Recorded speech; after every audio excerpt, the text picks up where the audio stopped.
A graça e a paz do Senhor continue abundante sobre as nossas vidas, amém?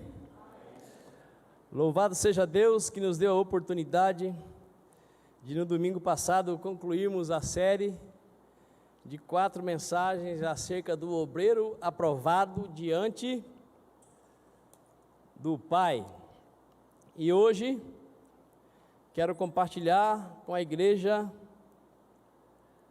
acerca do homem que foi usado para escrever aquela tão gloriosa admoestação de 2 Timóteo 2,15, que foi o nosso texto de fundamento para compartilhar as 4 mensagens. Então hoje eu quero compartilhar com vocês, debaixo do tema Apóstolo Paulo, o ser humano mais resiliente da terra, e seus 2 últimos conselhos e pedidos. O conselho que ele fez era também pedido que ele fez. Seus 2 últimos conselhos eram 2 últimos pedidos. E eu quero nessa manhã meditar com você acerca desse ser humano tão impressionante. É preciso repetir que ele era ser humano, porque às vezes nós lemos a Escritura Sagrada como se os personagens bíblicos não fossem seres humanos, e como se as coisas na vida deles acontecessem num abacadabra. Nunca houve nem nunca haverá abracadabra, porque Deus não é mágico, Deus é o Todo-Poderoso.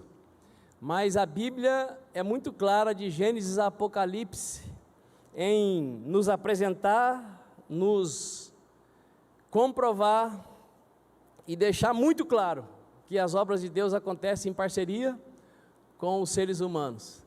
E não existiu nenhum ser humano que viveu nessa terra sombra e água fresca.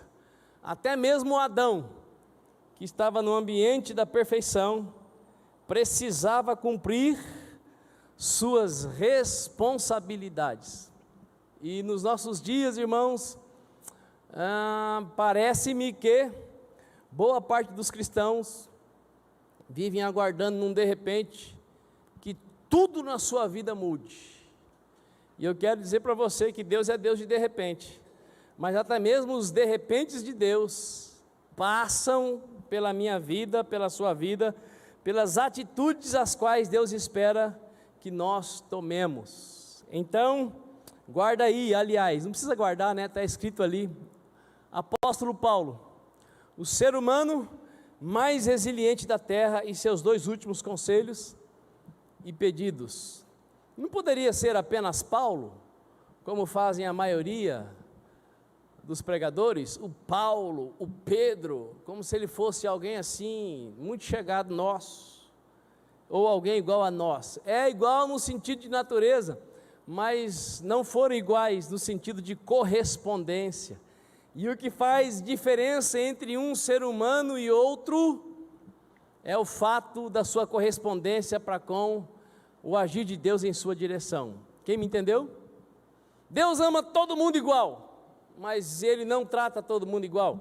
A Bíblia é muito clara em dizer que Deus trata cada um segundo as suas obras. É preciso que você grave isso na sua mente, porque gravando isso na sua mente, deixando descer para o seu coração, é bem capaz que o seu relacionamento com Deus vá mudar, e consequentemente você nunca vai culpá-lo por aquilo que não aconteceu, e vai sempre agradecê-lo e glorificá-lo pelas coisas boas que acontecem, porque a Bíblia é muito clara em dizer que toda boa dádiva, todo dom perfeito vem do alto. Mesmo quando operado através da minha vida, o endereço, a fonte, a origem é Deus, e tudo que não presta, o endereço, a fonte, a origem, sou eu. O diabo pode até usar as situações adversas da vida, mas ele não é capaz de criar nada, porque o diabo é a criatura tal qual você e eu.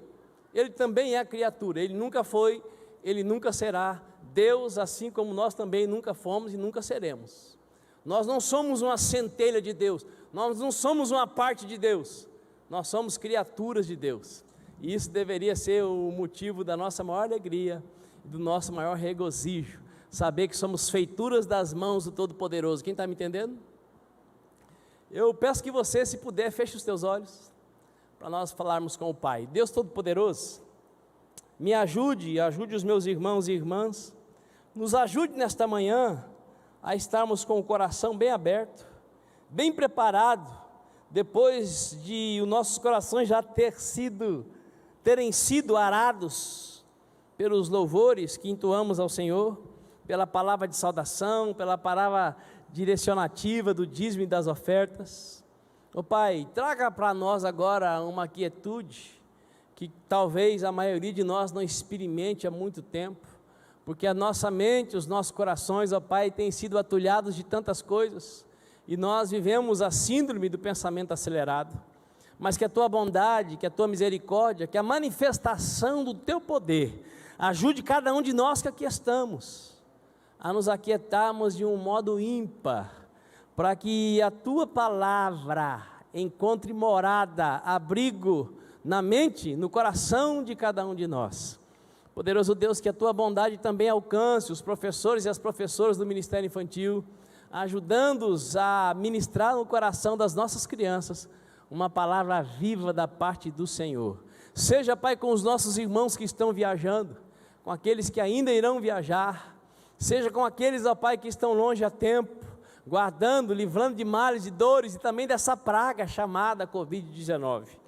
Em nome de Jesus, ó Deus, continua nos sustentando com a Tua destra poderosa, nos dando alento, nos dando ânimo, nos dando um coração esperançoso no Senhor e convictos que o Senhor continua o mesmo, ontem, hoje e o será para todo sempre. É a minha oração junto com a Tua igreja, em nome de Jesus Cristo de Nazaré, e quem concorda diga amém. 2 Timóteo capítulo 4, versículo 9 e 21, versículos 9 e o versículo 21, a parte A. Procura vir ao meu encontro o mais depressa possível. Apressa-te a vir antes do inverno. Com quem o apóstolo Paulo estava falando aqui? Olhe para cá, por favor. Com quem ele estava falando primeiramente? Com Timóteo. Toda a escritura sagrada é permeada por textos que falam imediatamente para alguém e que algumas palavras só servirão para aquela pessoa, e também por textos que falaram para aquela pessoa, para outras pessoas, para outras pessoas, e agora falam para você e para mim. É interessante notar que os pregadores passam, os membros das igrejas passam, mas Deus continua para sempre. A palavra de Deus continua para sempre. Jesus disse: os céus e a terra poderão passar, mas a minha palavra não passará. Então estas palavras, esses dois pedidos, esses dois conselhos foram endereçados primeiramente a Timóteo, imediatamente a Timóteo, e através desses dois conselhos, desses dois pedidos, Deus pode edificar grandemente a minha vida e a sua vida nesta manhã. Posso ouvir um amém? Então vale a pena dizer que por volta dos anos 90, ou seja, há 3 décadas, há 30 anos, os estudiosos da ciência do comportamento, daqueles que observam, estudam, analisam a psique humana, começaram a falar com mais intensidade sobre a tal da inteligência emocional e ao mesmo tempo sobre a palavra resiliência. Alguns dizem que é a mesma coisa, outros diferenciam, e nós vamos tratá-las brevemente, sem nenhuma intenção de trazer grandes explicações sobre o assunto, mas só para nós conseguirmos enxergar o apóstolo Paulo com essas duas lentes: inteligência emocional e resiliência. Inteligência emocional pode ser definido como a condição que a pessoa tem de identificar e controlar até onde ela pode ir ou não nas situações de estresse. Pessoas com QI elevadíssimo, com inteligência em comum, com muita informação guardada na sua mente, nem sempre consegue desenvolver, desenrolar e produzir nos seus trabalhos, no seu emprego. Por quê? Lhe falta inteligência emocional, lhe falta condições para identificar e até mesmo se controlar ou controlar outras pessoas em condições de muita pressão. E eu pergunto para você, existe alguma área da vida hoje onde não haja pressão sobre nós? Até mesmo os nossos filhos já são pressionados, e pelos próprios pais, que aceitam que eles têm que se tornar debestes antes de saber o que é ser um ser humano. E a criança pequena já tem que dominar coisas que nem os pais dominam.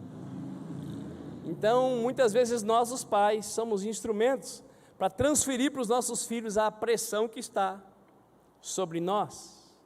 Inteligência emocional.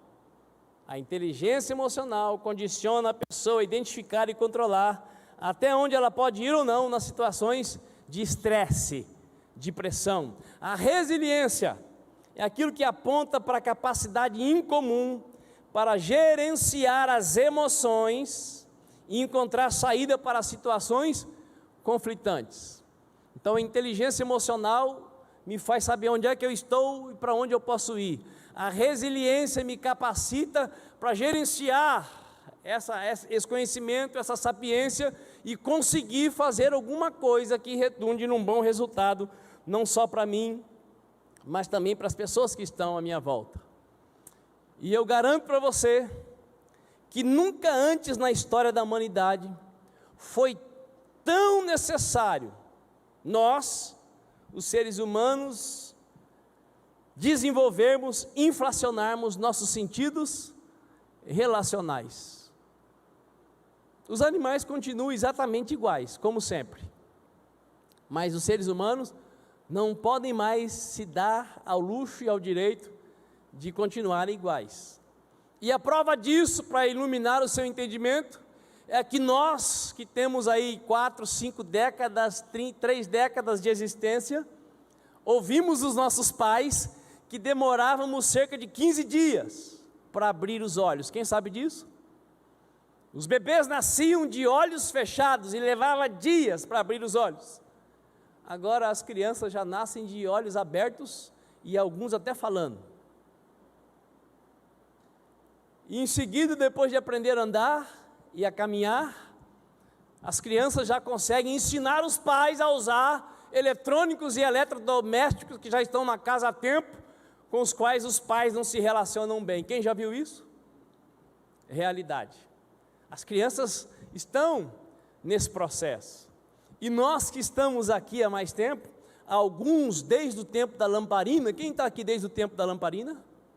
Muita gente. Desde o tempo da água, naquele chuveirão de lata que você abria para sair aquela água que sai em tudo quanto é chuveiro hoje, que nós nem lembramos mais de agradecer pelo chuveiro. Porque antes, quem quisesse tomar um banho de chuveiro tinha que encher um latão e suspender o latão e depois tomar banho economicamente, porque se deixasse aberto direto, terminava ensaboado, sem água para se enxaguar. Quem passou por isso? Minha mão está levantada porque eu participei de tudo isso. Nós vivemos outros dias, nós vivemos outros tempos, e esses tempos requerem da sua vida e da minha, que se nós não temos, desenvolvamos inteligência emocional e essa tal de resiliência, porque os nossos sentidos relacionais precisam ser inflacionados, para que nós não estejamos entre aqueles que viverão, ainda que em meio à riqueza de poder alcançar tudo que o olho deseja, uma vida interior agudamente miserável, que é a realidade da maior parte dos seres humanos, inclusive dos cristãos evangélicos. Através do apóstolo Paulo, também em 2 Timóteo, o Espírito de Deus avisou: saiba, porém, disto, nos últimos dias sobrevirão tempos difíceis, porque os seres humanos se tornariam quase impossíveis de se relacionarem uns com os outros. Se você ler ali os motivos da dificuldade, você vai ver que tem tudo a ver com relacionamento. Então, meu irmão e minha irmã, eu quero fazer uso da história de um dos seres humanos com sentidos relacionais mais desenvolvidos, que eu já disse, o apóstolo Paulo, para nortear as nossas vidas e nos proporcionar esse tão necessário crescimento. Como assim? Eu quero compartilhar com você como é que você pode desenvolver inteligência emocional e resiliência nesses dias onde nós mal conseguimos por um minuto ficar com a mente voltada em um pensamento só. Como desenvolver se eu ainda não tenho inteligência emocional e resiliência? Aliás, você só pode se desenvolver ou se livrar daquilo que você reconhece não ter, ou daquilo que você reconhece que tem e que não está fazendo bem para você. O apóstolo Paulo, debaixo da inspiração do Espírito Santo de Deus, registra suas últimas palavras, seus últimos conselhos e seus últimos pedidos ao seu filho na fé, Timóteo, que nessa época, nesses dias em que receberam essa carta, era pastor da grande e poderosa igreja da cidade de Éfeso. Então, através dessa última epístola que o apóstolo Paulo escrevera, ele faz esses dois últimos pedidos e esses dois últimos conselhos para esse jovem pastor de nome Timóteo. Ao escrever essa segunda carta e registrar essas últimas palavras, o apóstolo Paulo estava preso pela segunda vez, e dessa vez ele estava preso como um malfeitor. Na primeira vez ele foi preso como um pregador, e ele foi preso porque irmãos, e também falsos irmãos, o denunciaram, o perseguiram, mas agora ele estava preso não porque era um religioso, mas sendo acusado de ter incendiado Roma em 64 depois de Cristo. Quem ateou fogo em Roma, todo mundo sabe, foi Nero, o louco imperador. Mas essa culpa recaiu sobre as costas do apóstolo Paulo, e ele então agora estava preso e já estava condenado. E um dos motivos pelos quais ele fora condenado, que quando ele colocou-se então diante, vamos dizer assim, dos juízes romanos, não apareceu uma testemunha sequer para dizer que ele era homem de Deus, que ele era pregador do Evangelho, que ele era servo do Altíssimo, que ele era usado para operar milagres, para operar sinais, para operar prodígios, que a vida dele era pregar e ensinar as pessoas a fazer o bem. Não apareceu ninguém,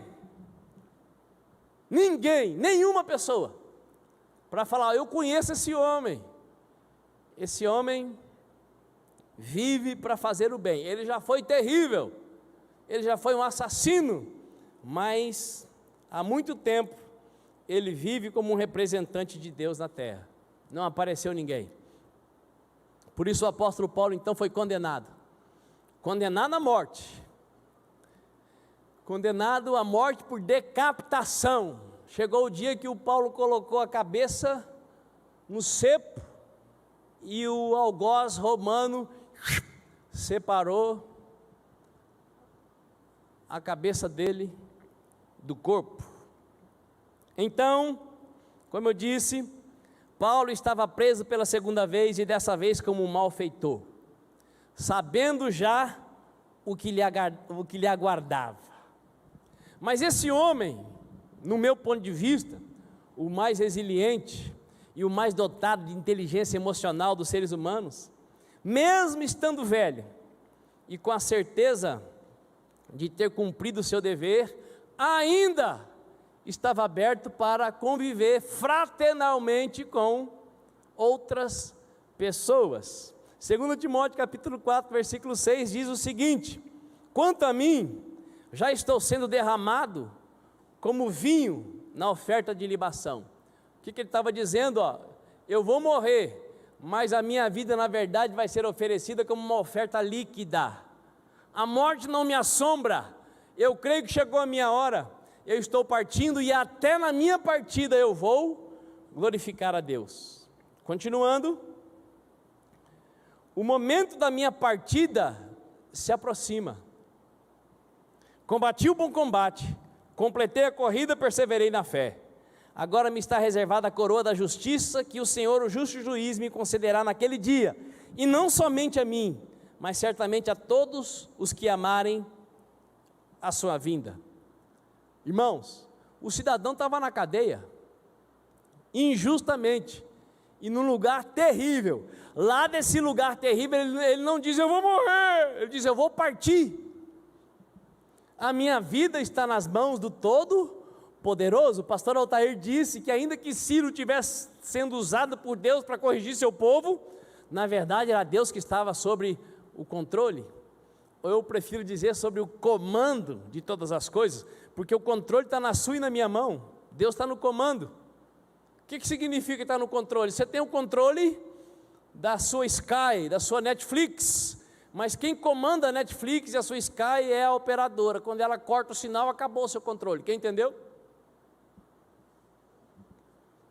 Quem está no comando é Deus. Quem está no controle somos nós. E muitas vezes nós acessamos os canais errados, com o privilégio que Deus nos dá de termos o controle. E os nossos acessos errados são justamente por causa da arrogância, da presunção e da prepotência, que nós insistimos em cultivar, mesmo sabendo que a Bíblia diz, Deus resiste ao soberbo, mas dá graça ao humilde. Saiba você, que é melhor você estar perto de um leproso, de um aidético, de um contaminado por Covid-19, do que andar junto com um orgulhoso, com um arrogante, com um prepotente, com um presunçoso. Porque Deus pode socorrer o leproso, o aidético e o contaminado com o Covid, mas ao orgulhoso, ao soberbo, ao arrogante, ao prepotente, a Bíblia diz que Deus rejeita. E quem Deus rejeita pode saber que mais cedo ou mais tarde vai feder, vai cheirar mal e vai contaminar você. Quem está me entendendo?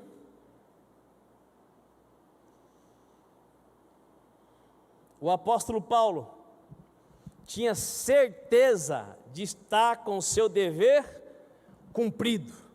Ele diz, eu sei que quando eu partir, a vida não vai acabar para mim, eu vou receber a coroa da justiça, eu vou receber a recompensa por ter vivido os meus dias no trilho do caminho estreito e apertado. Irmãos, partir todo mundo vai, ninguém vai ficar para semente aqui. Agora pense que maravilhoso é poder partir com a certeza de saber para onde está indo, e pense que terror é conhecer Deus e ficar agoniado, porque se Ele voltar hoje eu estou ferrado. Não vale a pena, meu irmão, não vale a pena, minha irmã, não vale a pena ser cristão, não estou nem aí, não vale a pena.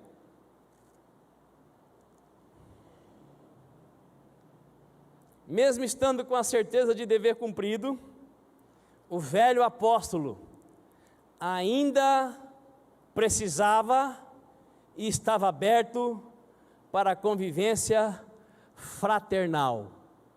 Ele não sabia quantos dias ele tinha ainda de vida, mas no final da sua carta, ele diz para o seu filho na fé, que também não apareceu para defendê-lo, que estava com vergonha dele, ele diz assim para ele, procura vir o meu encontro o mais depressa possível.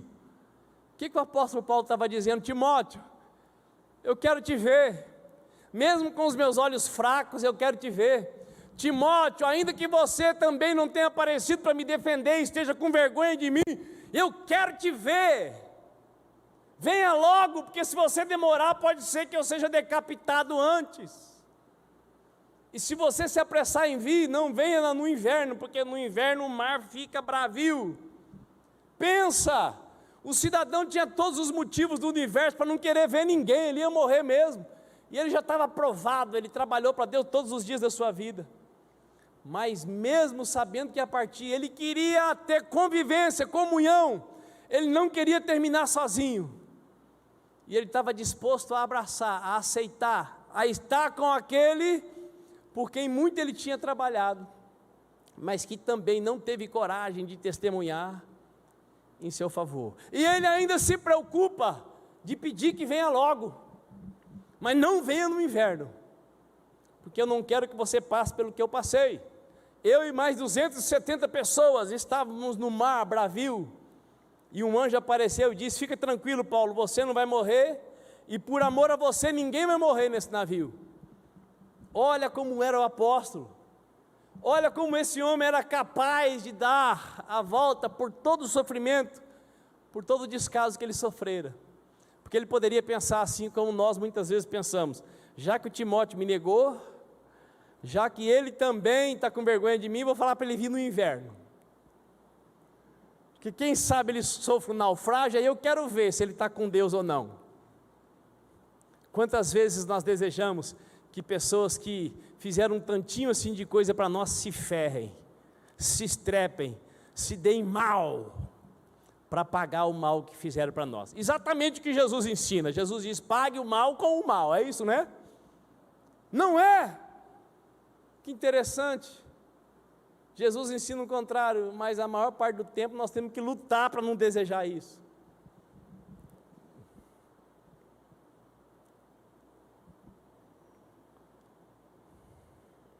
Timóteo, esquece que você me negou, esquece que você fracassou, venha estar comigo, eu quero te ver. Amados, esses dois pedidos e conselhos para vir depressa e vir antes do inverno, mostram claramente, vou repetir, que o apóstolo Paulo tinha tudo para ser frustrado, ranzinza e despeitado. Porém, de fato, ele continuava novo, vivo e renovado por dentro. Ele escreveu que por mais que o homem exterior dele estivesse todo cicatrizado e enrugado, interiormente ele era renovado de glória em glória. O que é de glória em glória? De glória em glória significa: o que determina a minha vida não são as circunstâncias, não são os acontecimentos, não é o que eu estou passando apenas. O que determina a minha vida e o que me renova de dentro para fora é a presença de Deus, de glória em glória. Porque se você e eu formos determinar o nosso estado interior pelas coisas que acontecem no nosso dia a dia, nós vamos ser renovados? Acontecem coisas boas conosco, sim, mas as coisas boas nós esquecemos no estralar de dedo. A maior parte do tempo nós nos lembramos mais das coisas ruins, por isso nós temos pouca gratidão a Deus e agradecemos pouco, porque nós nos apegamos mais ao que não é bom do que ao que é bom. Quem concorda comigo, levante a mão. Vamos fazer um exercício, fica de pé.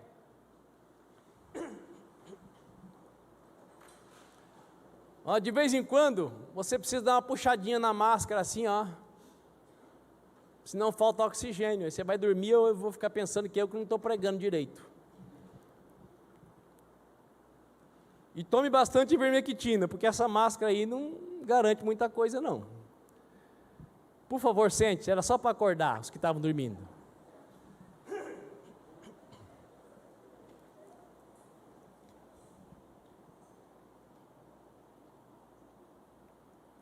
O apóstolo Paulo fora o mais resiliente de todos os seres humanos. Para entendermos melhor, antes de ser apóstolo, quem era o apóstolo Paulo? Ou quem era o Saulo? Qual era a sua principal função? Qual era o seu relacionamento com o cristianismo? Perseguidor da igreja, matador de crente. O cidadão era famoso. Atos 9:1 diz: entremente Saulo ainda respirava ameaças de morte contra os discípulos do Senhor. Dirigindo-se ao sumo sacerdote, pediu-lhe cartas para a sinagoga de Damasco, de maneira que eventualmente, encontrando ali homens ou mulheres que pertencessem ao caminho, estivesse autorizado a conduzi-los para presos a Jerusalém. E ele não só prendia, ele exterminava.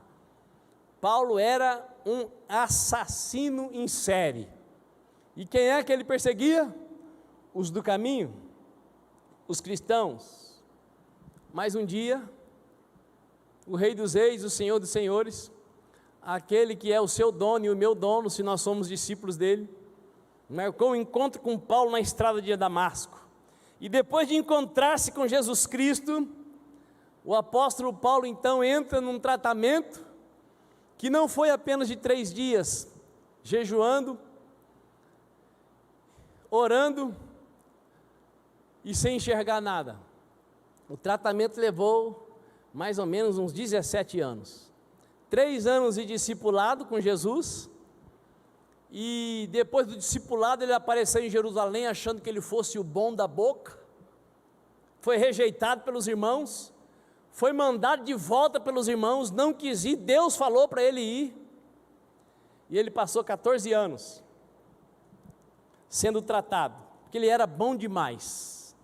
E Deus, irmãos, não usa quem se acha ruim demais, e nem quem se acha bom demais. Deus usa filhos e filhas que acreditam nele, que apesar das suas imperfeições, dependem dele. Quem me entendeu?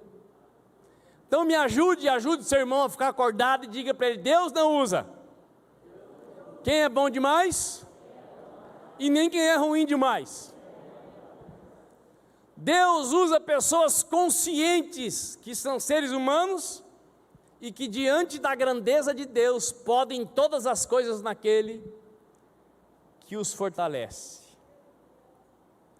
Paulo então se encontra com Jesus e passa por um longo processo de crescimento. Atos 9:26 diz: assim que chegou a Jerusalém, procurou reunir seus discípulos de lá. Contudo, todos estavam assustados e com medo dele, pois não conseguiam acreditar que Saulo fosse um verdadeiro discípulo. Irmãos, esse problema de não acreditar que as pessoas podem ser transformadas não é de hoje, não é só com você. Faz tempo que a pessoa experimenta o milagre, mas ela acha que é só ela que muda, que o outro não pode mudar. Esse problema da falta de fé na transformação do outro, é antigo. Aparece o Saulo transformado, ninguém acreditou. Ele deve estar disfarçado, ele está aqui para nos matar. Havendo, porém, essa informação chegada ao conhecimento dos irmãos, conduziram-no até Cesareia e o enviaram de volta para Tarso. Atos 22:18. Vi o Senhor numa visão que me ordenava: apressa-te e sai logo de Jerusalém, porquanto não receberão teu testemunho acerca da minha pessoa. Contudo o Senhor me ordenou: vai, porque eu te enviarei para longe aos gentios. Como eu já tinha dito, o Paulo queria ficar com os judeus em Jerusalém, mas lá alguém acreditou na sua conversão? Ninguém. Não tem gente mais difícil de acreditar do que religioso. O religioso, o igrejeiro, aquele que se acostuma com Deus, que vem para o culto para marcar o X na tabela, mas que durante a semana não ora, não lê a Bíblia e nem lembra qual foi a última vez que jejuou. O religioso tem uma dificuldade aguda de acreditar que Deus pode transformar alguém, porque a transformação que ele experimentou foi ter nascido de novo e ponto. Faz um tempão que ele é a mesma pessoa, então ele passa a desacreditar no poder de Deus, porque ele não assume uma postura na presença de Deus. Quem está me entendendo? Agora você acha que eu estou dizendo isso para acusar você? Não, é para te alertar. Eu estou dando as características de um religioso para, se você tiver parecido com isso, não saia daqui e almoce tranquilamente. Fique desesperado e busque a Deus como você não busca há muito tempo, porque só não enxerga quem não quer, que a trombeta pode soar a qualquer momento, e eu não estou crendo que 50% vai e 50% fica, viu? Eu acho que essa estatística aí diminuiu bastante, porque os dias que nós vivemos, irmãos, são dias maus. O nada a ver está tomando conta da maioria do povo de Deus, infelizmente. O apóstolo Paulo então é mandado embora por Deus. Rapaz, sai de Jerusalém, não teima. O povo que está aí não tem fé para administrar a sua conversão. Saia, vá para a sua terra, fique por lá um tempo, espera uns 15 anos, e aí esse povo vai acreditar que você mudou, E então, Paulo se torna apóstolo aos gentios. Meu irmão, minha irmã, pelo amor de Deus, preste muita atenção, ouça o que eu vou ler com o seu coração e não apenas com os seus ouvidos. O Espírito de Deus fala com o discípulo Ananias e manda o discípulo até a casa que Paulo estava. E o discípulo fala: eu não vou, ele é um assassino. Todo mundo tinha medo do cidadão e não era à toa. E aí o Senhor disse: você vai, rapaz, sou eu que estou mandando. Atos 9,15, o Senhor ordenou-lhe: vai, pois ele é para mim um instrumento escolhido, a fim de levar o meu nome diante dos gentios e seus reis, e perante o povo de Israel. Revelarei a ele tudo quanto lhe será necessário sofrer por causa do meu nome. Você ouviu? O Espírito de Deus ia revelar para o apóstolo Paulo o quanto lhe importava sofrer por carregar o nome de cristão, de Cristo, de seguidor de Cristo. Depois de Jesus, o homem mais usado na terra foi o apóstolo Paulo. Pergunto para você: Jesus sofreu? Sim ou não? Sim. O apóstolo Paulo sofreu? Sim ou não? Sofreu sem saber ou sabendo? Sabendo. Jesus avisou quem o decidisse seguir que iria passar por sofrimento na terra, sim ou não? Sim. Então por que nós esperamos só bênção? Por que nós não nos preparamos para o dia mau que está lá em Efésios 6? Por que nós nos iludimos que ser cristão é só viver uma vida maravilhosa? Se você vive uma vida maravilhosa sendo cristão, porque você é um falso cristão, porque você vive do jeito que o mundo vive, porque a Bíblia diz que quem quiser viver piedosamente será perseguido. Se você não quiser ser perseguido, você também não vai poder morar no céu. E eu não estou dizendo ser perseguido por ser chato, por ser purgante, por ser um acusador. É ser perseguido por viver a palavra. Porque se você viver sem abrir a boca, você já será questionado. Se você trabalha num lugar onde todo mundo rouba e você não rouba, você vai ser perseguido. Se você faz parte de um grupo onde todos se prostituem e você não se prostitui, você vai ser perseguido. Se você participa de um grupo de irmãos, língua grande, e você não participa da difamação, você vai ser perseguido. Se você não ri das piadas sujas que os irmãos contam, você vai ser perseguido. Agora, se você não é perseguido por nada, é porque você é um falso crente.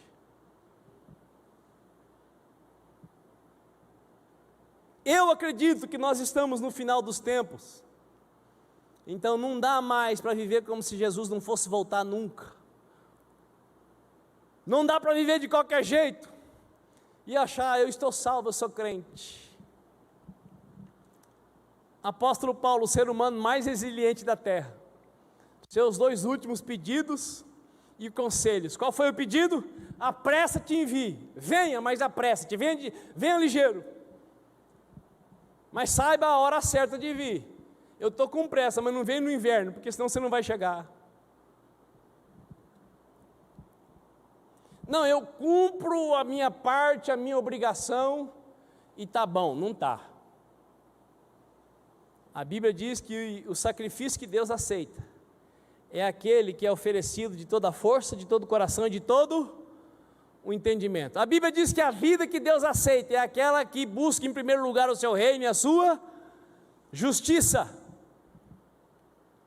É o que a Bíblia diz, não é o que eu gostaria de estar dizendo, mas eu preciso dizer o que a Bíblia diz, porque isso pode te ajudar e pode me livrar de pagar o preço pela vida daqueles que não foram avisados. O apóstolo Paulo então se torna de assassino a servo, de perseguidor de cristãos a perseguido por ter se tornado missionário cristão. O Paulo que perseguia e que matava cristãos, agora estava disposto até mesmo a morrer pela causa de Cristo.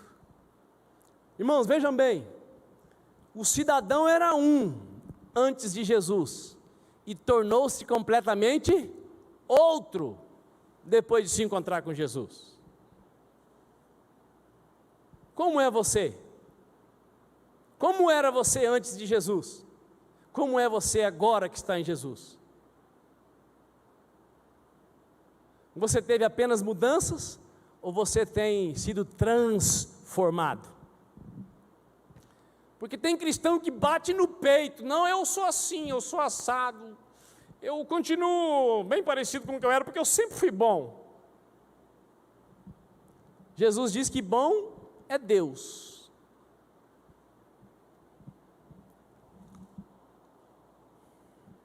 Me ajude aí, pelo amor de Deus. Pergunte para o seu vizinho: o que mudou na sua vida?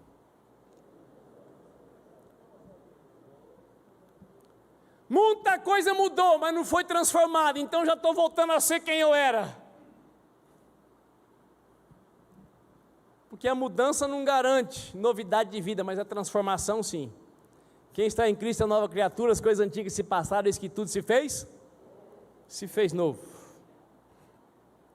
Filipenses 1,19, o apóstolo Paulo, inspirado pelo Espírito de Deus, escreve: pois eu estou certo de que o que se passou comigo resultará em libertação para mim, pois eu estou certo de que o que se passou comigo resultará em libertação para mim, graças às vossas súplicas e pelo socorro do Espírito de Jesus Cristo. Aguardo com ansiedade e grande esperança, que em nada serei decepcionado, pelo contrário, com toda intrepidez, tanto agora como em todos os dias, Cristo será engrandecido no meu corpo, seja durante a vida ou mesmo na hora da morte, porque para mim o viver é Cristo e o morrer é lucro. Olhe para cá, por favor. Esse homem andava tete a tete, ele tinha parceria com os mais poderosos da religião, e ele tinha parceria com os mais poderosos do Império Romano, e agora, depois de se encontrar com Jesus, ele se une ao povo mais perseguido da terra. Quem que era o povo mais perseguido da terra? Os cristãos. E antes o perseguidor, agora o perseguido. E ele diz que para ele não importa, o que interessa para ele é que Cristo seja engrandecido no corpo dele, seja com a vida ou seja com a morte. Meu irmão e minha irmã, quando nós estamos vivendo vida cristã fervorosa, não tem problema se nós ficamos no prejuízo, não tem problema se nós somos desfamados, nós estamos preparados para perder, para que alguns possam vencer. O cristão que só pode se dar bem, e quando qualquer coisinha dá errado na sua vida, ele perde a fé, é porque não nasceu de novo, não conheceu o Rei dos Reis, e o Senhor dos Senhores. Pode ter vivido um confinamento gospel, que em 3 dias disse para ele que agora ele é o cara, depois de ter tido um poderoso encontro com Deus.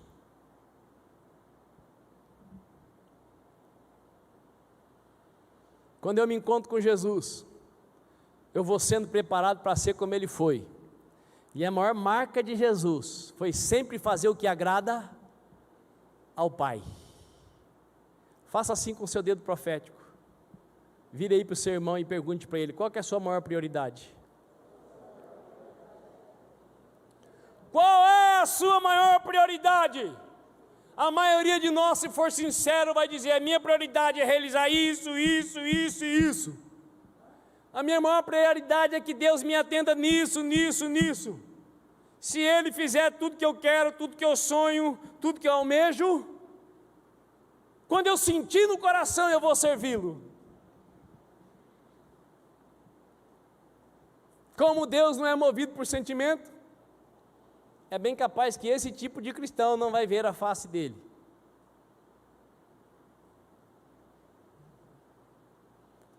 Deus precisa que você e eu sejamos dotados de resiliência e inteligência emocional, não para Ele ficar mais feliz, mas para nós sermos salvos. Jesus diz que se o Pai não abreviasse os dias, não encontraria ninguém com fé e amor. Fé para a salvação e amor para amar a Deus acima de todas as coisas e o próximo como a si mesmo. Porque se você não consegue amar o outro, é porque você não ama nem a você.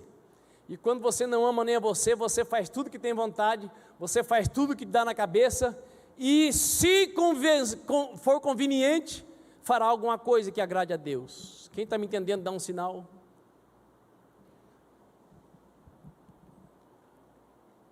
Para mim, o viver é viver para Cristo, mas morrer é lucro, porque eu estarei para sempre com Ele, é o que ensinava o apóstolo Paulo. Caminhando para a conclusão, aliás, para o final, ainda não é a conclusão. Algumas qualificações desse homem, que tinha tudo para se achar o bom.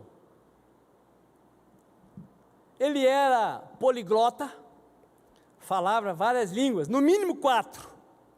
Filósofo, o cara, doutor em teologia, escriba e fariseu, o melhor dos melhores, o suprassumo dos bons. Foi discipulado por 3 anos, não pelo Jesus encarnado, mas pelo Cristo glorificado. E até onde sabemos, o único ser humano que viu o terceiro céu. Mas pasme você, olhe a postura pessoal de Paulo, ou do apóstolo Paulo, veja o que ele deixa claro diante do seu posicionamento com relação àquilo que ele conquistou como ser humano. Ou seja, a postura pessoal de Paulo deixa claro que de fato e de verdade ele foi o ser humano mais resiliente e dotado de grande inteligência emocional. Palavras do apóstolo Paulo com relação ao seu grande conhecimento e preparo intelectual em Filipenses capítulo 3, versículo 7. Ouça: todavia, o que para mim era lucro, passei a considerar como prejuízo, por causa de Cristo.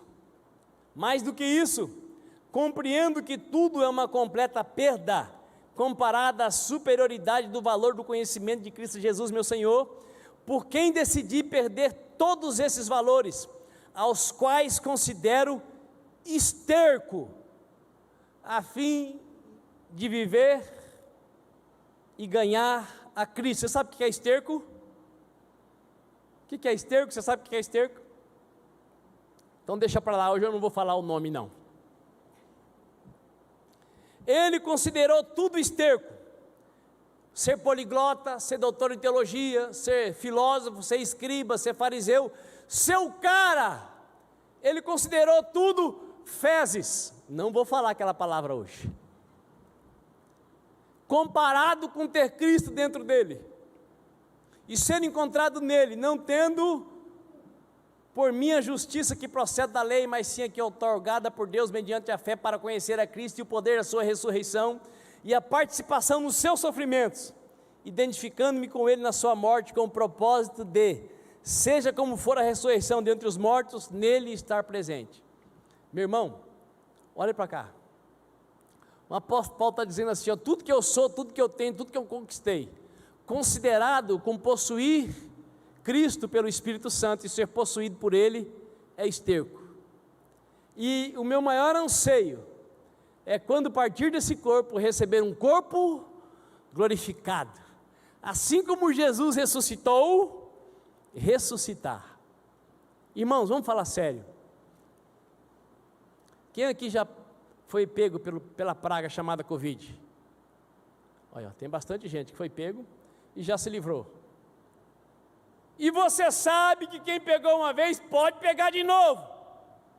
O pastor Emerson mesmo diz que ele não gerou anticorpos. E eu disse domingo passado que essa não é a primeira nem será a última praga. Segundo a Bíblia, virão outras. O que eu quero dizer para você é que a vida na terra está cada dia menos segura. Não importa se é rico ou se é pobre, se é analfabeto ou pós-doutorado, só há uma segurança, aquela que Jesus disse para Marta: eu sou a ressurreição e a vida, quem crê em mim, ainda que morra, viverá. Mais do que nunca é necessário que nós reflitamos sobre a maneira como estamos vivendo a nossa vida. O apóstolo Paulo, que era o cara, o apóstolo Paulo não era aquela pessoa, eu não era nada, eu era um imprestável, Jesus também transforma isso. Não, ele era o cara, mas era um cara perdido. Se entregou para o Senhor, teve sua vida transformada. A vida dele melhorou por dentro, mas por fora ficou terrível. Mas mesmo assim, ele considerava a vida no Egito como um monte de esterco. E agora essa vida onde ele tinha que cuidar de gente, ser traído por gente, perseguido por gente, como o melhor da vida dele na terra. Como é possível isso? Estou louco para chegar nessa parte e não chega. Esse homem poliglota, filósofo, o the best, olha a postura dele ao conviver e pregar para públicos diferentes, porque você sabe que hoje os pregadores, tem aqueles que pregam só para os ricos, tem aqueles que foram chamados para pregar para os ribeirinhos, tem os que foram chamados para pregar para a classe média, tem os que foram, como se o evangelho fizesse acepção de pessoas. Jesus pregava para quem quisesse ouvir a pregação. Jesus não escolhia o ser humano pelo bolso, nem pelo diploma, é por ser humano. Quem está me entendendo? 1 Coríntios 9:19, porque embora seja absolutamente livre de todos, fiz-me escravo de todos, para ganhar o maior número possível de pessoas.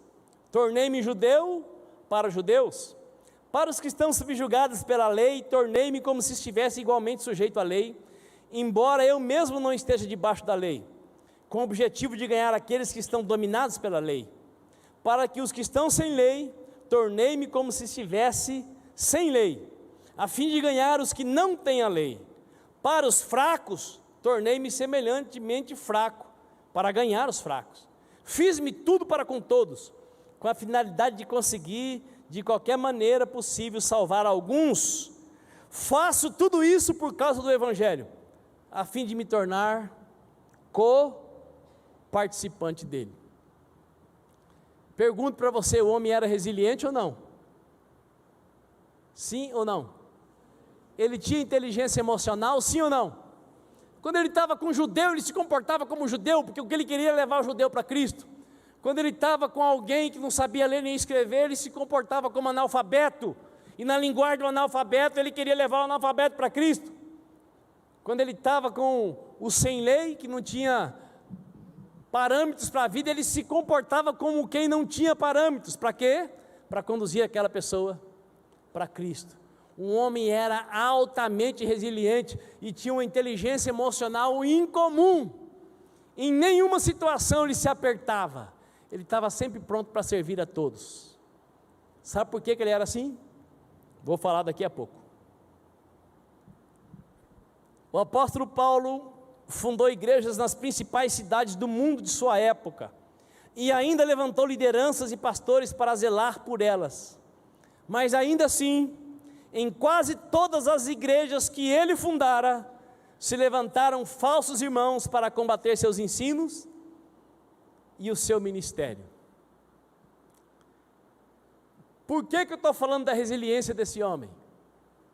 Da sua inteligência emocional? Porque nós estamos vivendo dias maus. E as pessoas que conseguirão ter sobriedade e saúde são aquelas que com lucidez tiverem a capacidade para enxergar a situação que está vivendo, e a capacitação dada por Deus de resiliência e inteligência, desenvolvida por si, para enfrentar as situações sem perder a cabeça. Tem pesquisas dizendo que tem mais gente morrendo com medo do vírus do que por causa do vírus. Quem sabe disso? Pode parecer bobagem, mas é a realidade. Eu mesmo sei de várias pessoas por quem já orei, que deu uma arranhadinha na garganta, e ela sentiu uma dor de cabeça que era sempre desde antes da fundação do mundo. E ela já acha que está com 50% do pulmão contaminado. Nunca antes foi tão necessário resiliência e inteligência emocional. Olhe, ouça o que esse homem passou. 2 Coríntios 11:16. Afirmo uma vez mais que ninguém me considere louco, mas se assim pensais, recebei-me como quem acolhe a um fraco de juízo, pois assim ao menos terei algo de que me orgulhar.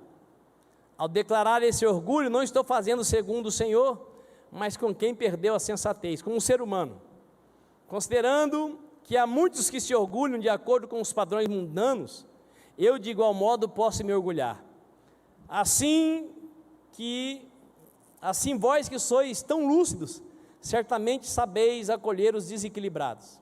Porquanto, de fato, acolhei até quem vos escraviza ou vos explora, e aqueles que sobre vós se exaltam e até mesmo suportam quem vos esbofeteie.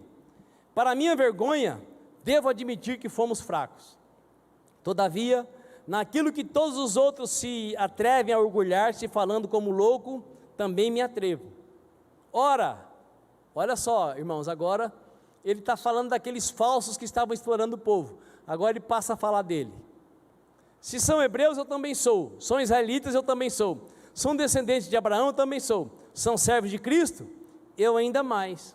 Me expresso como se estivesse enlouquecido, pois trabalhei muito, fui encarcerado, preso muitas vezes, fui açoitado mais severamente em perigo de morte várias vezes, 5 vezes recebi dos judeus 39 açoites, 3 vezes fui espancado com varas, 1 vez fui apedrejado, 3 vezes sofri naufrágio, passei um dia e uma noite exposto à fúria do mar, muitas vezes passei por perigos em viagens, perigos em rios, perigos entre assaltantes, perigos entre meus compatriotas, perigo entre os gentios, perigos na cidade, perigos no deserto, perigos no mar, perigos entre falsos irmãos.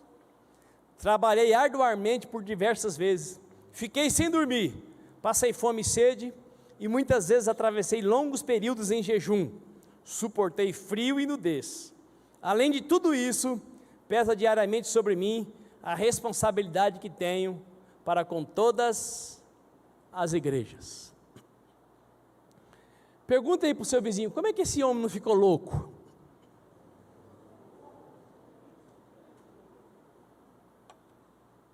Pergunta para o outro vizinho, sabe me dizer como ele não enlouqueceu?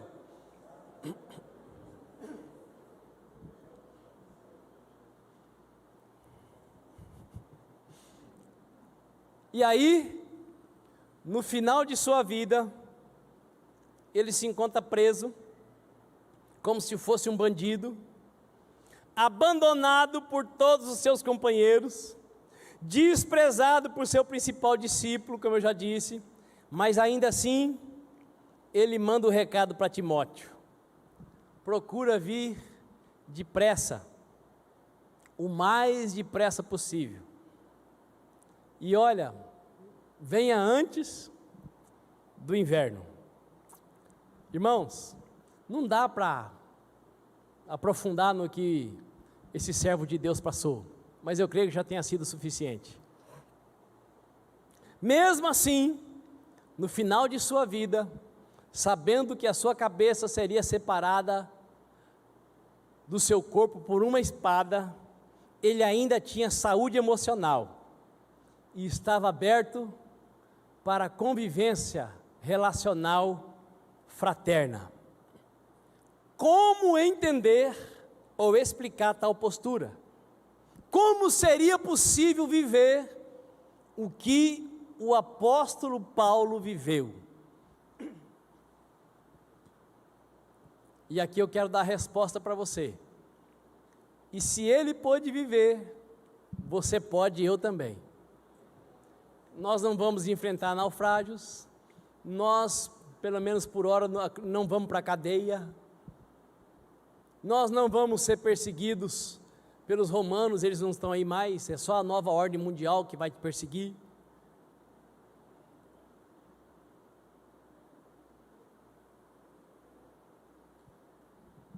Nenhum amém.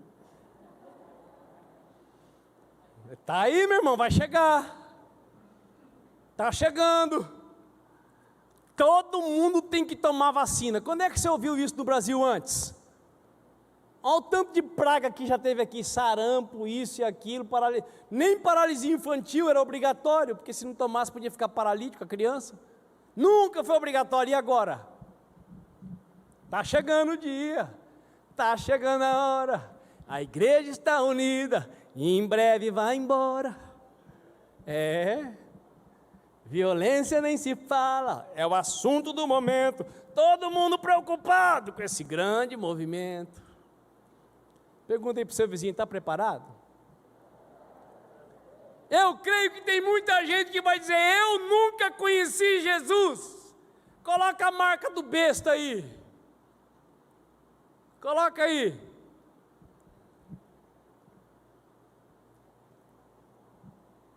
Como o apóstolo Paulo conseguiu viver tudo isso e não terminar um velho rabugento, chato, purgante, que nem a maioria de nós somos hoje? Porque vamos falar sério, irmãos, nós sabemos ser chato, né? Ai, se não tiver do jeito que eu gosto, não dá. Ai, fulana, por que você fez isso? Ai, ciclana, não cantou o hino que eu gosto. Hoje o pastor demorou demais com a pregação. Culto não pode ser mais de 2 horas.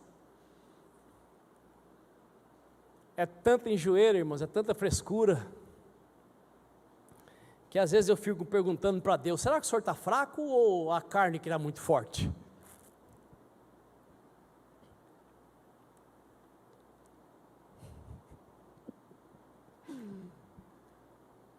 Pergunta aí para o seu vizinho, será que a gente devia ter ficado em casa hoje? Pergunta aí.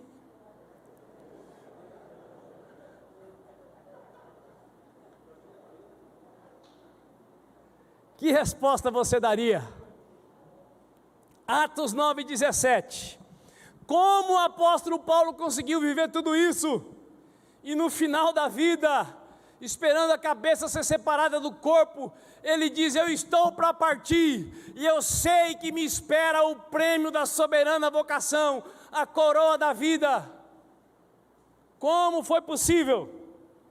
Atos 9:17, então Ananias, se borrando de medo, entrou na casa, impôs sobre Paulo as mãos, declarando, irmão Saulo, o Senhor Jesus lhe apareceu no caminho por onde vinhas, enviou-me a ti, para que tornes a ver, e fiques pleno do Espírito Santo. Diga aí para o seu vizinho, a fonte da inteligência emocional, e de toda resiliência, habita no Espírito Santo de Deus. Mas então está resolvido, ele mora dentro de mim. Ele mora dentro de você, mas o quanto ele possui de você? Quando você lembra dele? Quando é que você faz aquilo que ele mais ama, que é a palavra e a oração? Ananias impôs as mãos sobre Saulo, para que ele ficasse cheio do Espírito Santo. E quando ele estava para morrer, ele ainda pede para que leve os pergaminhos dele, porque antes de morrer eu ainda quero ler a palavra, eu já vou morrer, mas eu quero estar cheio da palavra. E nós queremos viver aqui, vida abundante, sem se encher da palavra, e depois eu que sou louco de estar pregando isso.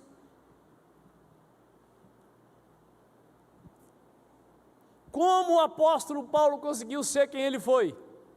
Vivendo cheio do Espírito Santo.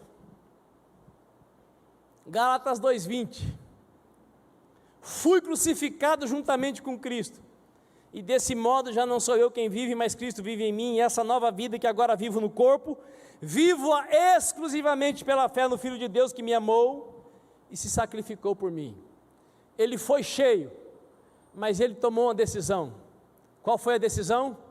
De viver crucificado com Cristo. O que significa isso?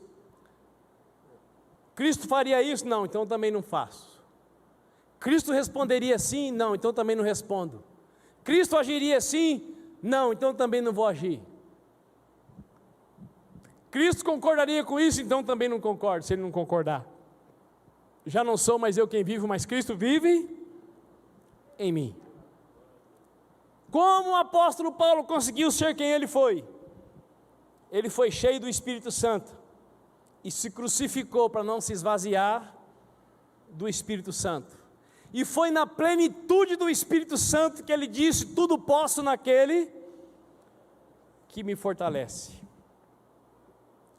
Na plenitude do Espírito Santo, ele decidiu viver como se estivesse morto para o mundo, mas vivo para Deus. A vida cristã é determinada pela decisão pessoal de cada um, que é o que vai permitir ou não a ação de Deus.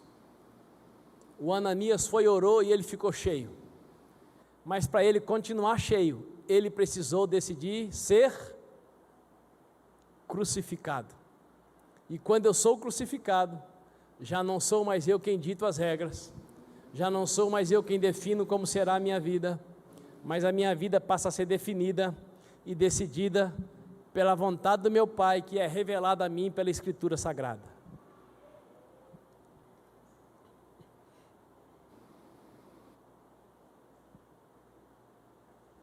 Eu só oro se for de joelho, mas o irmão não consegue ajoelhar, está com artrose.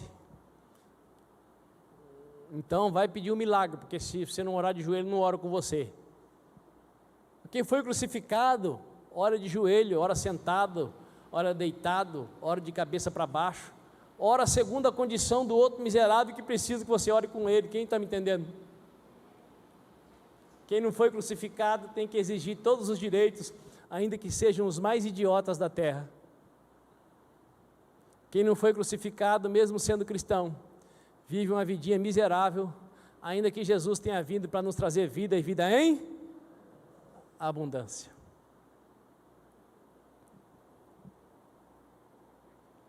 Estou plenamente convicto de que aquele que iniciou a boa obra em vós, há de concluí-la até o dia de Cristo Jesus. Só existe uma possibilidade de você não desenvolver resiliência e inteligência emocional: se você não permitir que aquele que começou a obra complete. Só que aquele que começou a boa obra, ele só opera na vida daquele que toma a sua cruz, nega-se a si mesmo e segue a Jesus. Como o apóstolo Paulo conseguiu ser quem ele foi? Se deixando ser cheio pelo Espírito Santo e decidindo viver todos os dias da sua vida crucificado com Cristo. Fique de pé, por favor.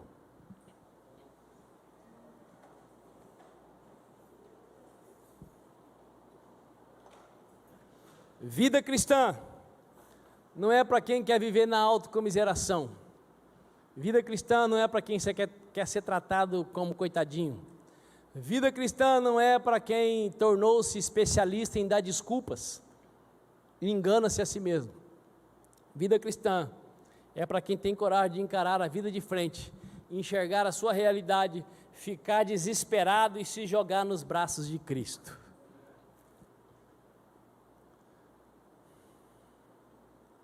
A obra de Deus foi realizada de modo assombrosamente maravilhoso através desse homem e de outros que não chegavam nem na rabeirinha dele. Não é preciso ser perfeito, não é preciso ser o melhor, mas é preciso decidir, se deixar ser enchido pelo Espírito Santo e crucificar-se a si mesmo todos os dias. É preciso decidir, já não sou mais eu quem vivo, mas Cristo vive em mim, e eu não vivo pelas circunstâncias, eu vivo pela fé no Filho de Deus que me amou e se entregou por mim. Se você puder, faça assim com as suas mãos. Soberano Deus, eu te louvo, Senhor, nesta manhã, eu te agradeço, porque não há uma passagem bíblica sequer que nos engana, dizendo que andar com o Senhor é só maravilha. Não há uma passagem bíblica sequer que diz que nós podemos fazer o que der na nossa cabeça e o Senhor vai nos respaldar. Antes, pelo contrário, há centenas, dezenas de passagens que nos ensinam que o Senhor nos quer por inteiro, de modo absoluto. Então eu suplico que nesta manhã a tua graça seja despendida sobre cada irmão e irmã que aqui está, sobre a vida de cada um de nós, para que nós rejeitemos as desculpas, para que nós vençamos a pouca vergonha, para que nós, ó Pai, lutemos para nos levar para a cruz todos os dias, a fim de que, enchidos pelo Teu Espírito Santo, vençamos a nós mesmos e nos sujeitemos ao Senhor, e sejamos assim habilitados para operar o impossível, vencer o invencível, e ser usado nessa terra para manifestar a multiforme sabedoria de Cristo. Poderoso Deus, nesses dias de medo, de assombro e de pandemia que está acabando e de outras que virão, dá que nós sejamos encontrados como homens e mulheres que em nada têm a vida por preciosa, a não ser em cumprir e em fazer a vontade do Senhor sobre a face da terra, lá onde o Senhor nos inseriu, na escola, no trabalho, na sociedade, na faculdade. Poderoso Deus, conscientiza cada filho e filha do Senhor que aqui está, que nenhum de nós é coitadinho, que nenhum de nós é incapaz, mas que no poder do Teu Espírito Santo nós já somos o melhor do Senhor na face da terra, nós já somos mais que vencedores em todas as coisas, por isso também somos indesculpáveis, se escolhermos o caminho da derrota, da desculpa e da miséria. Ó Deus Todo-Poderoso, conduza os meus irmãos e irmãs, conduza a cada um de nós, a vida e a vida em abundância, independente de toda e qualquer circunstância, e por mais que externamente situações de caos venham a se levantar e se prefigurar, que cada um de nós interiormente sejamos renovados de glória em glória, e que para todos nós o momento da partida não seja momento de assombro, mas de convicção de que a coroa da vida nos aguarda, e que finalmente nós veremos o Senhor face a face, contemplaremos o Teu rosto, Pai. Então nos ajude, Deus, a viver como Jesus viveu, a Te honrar como Jesus Te honrou, a Te glorificar, ó Pai, para que sejamos glorificados e recebamos um novo corpo na presença do Senhor. Dá que ao sairmos daqui, Pai, partamos debaixo da convicção de que estamos debaixo das Tuas asas, de que se o Senhor é por nós, quem poderá prevalecer contra nós? Que ao sairmos daqui, ó Pai, possamos ir na certeza, na convicção de que não estamos só. O Todo-Poderoso habita em nós pelo Espírito Santo e vai nos conduzir a uma vida de resiliência, de manifestação de inteligência emocional, para que o Senhor seja conhecido e evidenciado através das nossas vidas, em nome de Jesus Cristo de Nazaré. Amém e amém. Dê um aplauso ao Senhor.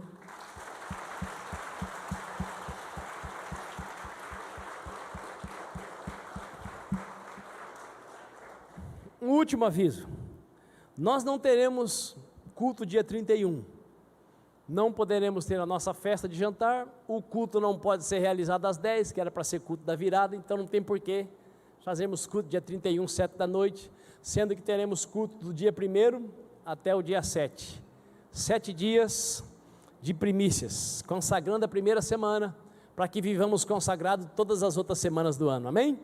Dê um soquinho gospel aí no seu irmão. Deseja a paz do Senhor. E até terça-feira, se Deus permitir. Ou para você que vem à noite, até daqui a pouco.